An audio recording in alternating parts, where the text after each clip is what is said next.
Assalamualaikum warahmatullahi wabarakatuh. Salam sejahtera untuk kita semua. Perkenalkan, saya Patrick Kris Ardika Kustono. Saya adalah dokter spesialis bedah di RSUD Pandan Arang, Kabupaten Boyolali. Saya juga adalah peserta pelatihan dasar CPNS golongan 3 angkatan ke-86 Kabupaten Boyolali. Dalam video ini saya akan menyampaikan laporan aktualisasi saya yang berjudul Penggunaan Poster untuk Optimalisasi Penerapan Timeout Sebelum Tindakan Pembedahan di Lingkungan Instalasi Bedah Sentral RSUD Pandan Arang, Kabupaten Boyolali. Terdapat 5 kegiatan yang saya lakukan dalam laporan aktualisasi saya ini. Yang pertama, mengaktifkan tim mutu dan keselamatan pasien yang sudah ada menjadi optimal di lingkungan instalasi bedah sentral rumah sakit.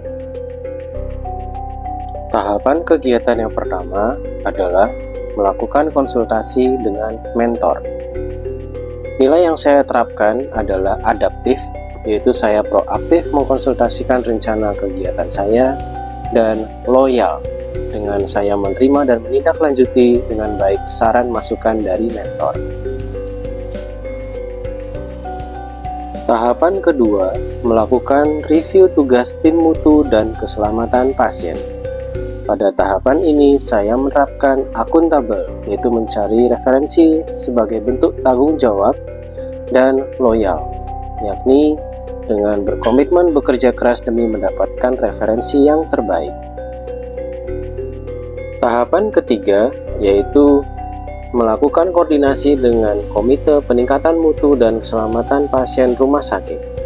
Di sini saya menerapkan akuntabel, yakni dengan membangun hubungan saling percaya dengan komite yang ada di rumah sakit, dan kolaboratif.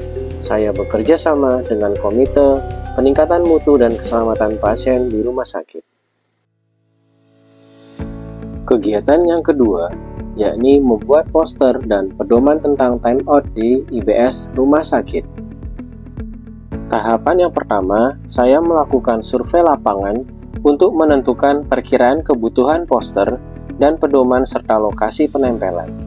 Di sini saya menerapkan nilai harmonis, yakni saya melakukan survei selalu minta izin kepada karyawan terkait untuk menghargai kerja, dan akuntabel, di mana saya berusaha menentukan estimasi jumlah poster supaya tetap efisien dan efektif, serta bertanggung jawab melakukan survei lapangan agar didapat jumlah dan letak poster yang sesuai. Tahapan yang kedua, yakni merancang desain poster dan pedoman timeout. Di sini saya menerapkan berorientasi pada pelayanan, di mana saya mencoba mendesain poster dengan poin yang jelas dan berkualitas supaya pesan yang disampaikan dapat dipahami, serta adaptif, di mana saya proaktif mengkonsultasikan rencana sosialisasi kepada atasan. Tahapan yang ketiga, saya mencetak poster dan pedoman timeout sesuai dengan desain yang telah dibuat serta mengedarkannya ke titik-titik strategis yang telah ditentukan. Di sini saya menerapkan nilai akuntabilitas, di mana saya konsisten mencetak pamflet sesuai dengan jumlah estimasi yang telah ditentukan sebelumnya, dan berorientasi pada pelayanan dengan mengedarkan poster sesuai dengan kebutuhan dan kualitas terbaik.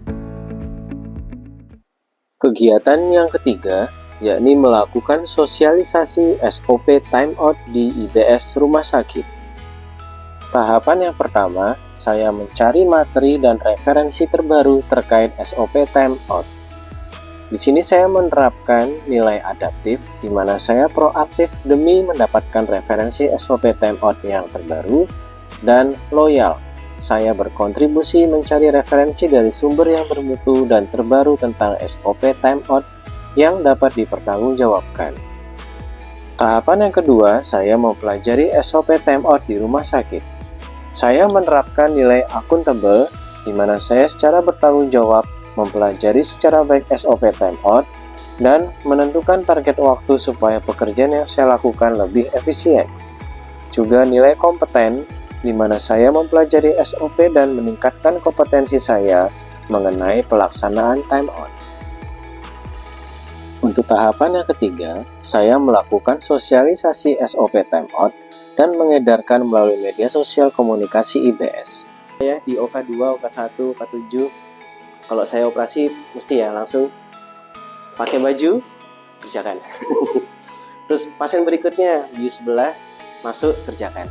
Tidak mengerjakan ini timeout. Di sini saya menerapkan nilai adaptif, di mana saya melakukan inovasi dengan sosialisasi secara langsung offline dan melalui media online. Juga melakukan nilai harmonis, di mana saya memanfaatkan media komunikasi aktif online yang beranggotakan seluruh perwakilan unit rumah sakit tanpa membedakan status.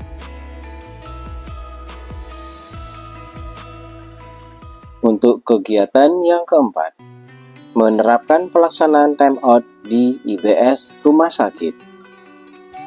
Tahapan yang pertama, saya menyiapkan materi dan checklist.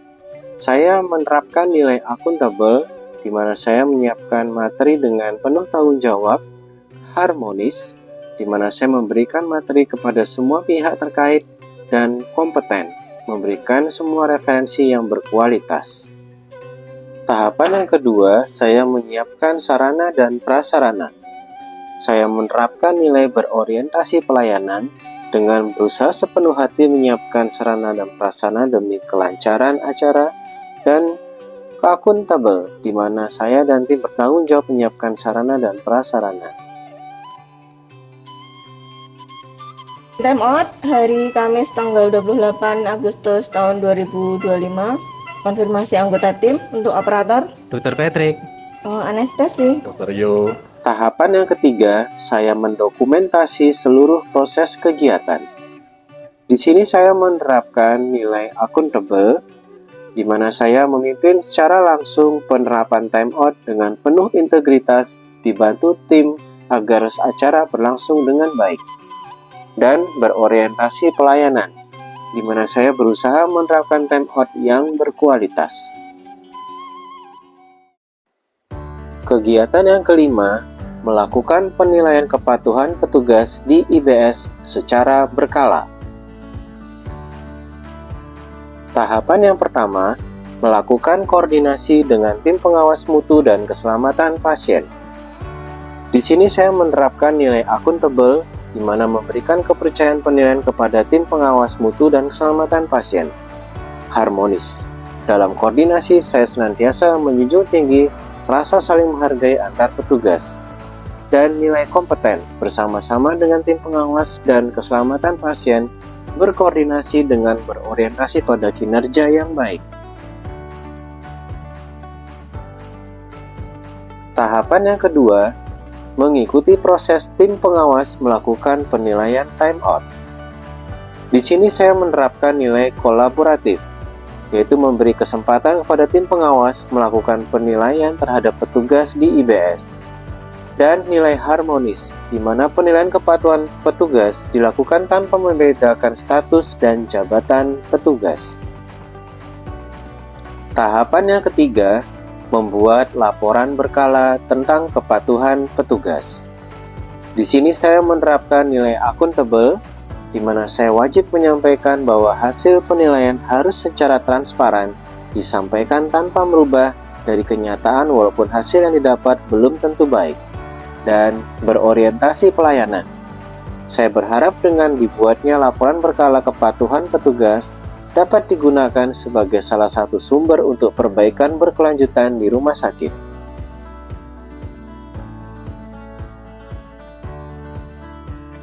Assalamualaikum warahmatullahi wabarakatuh.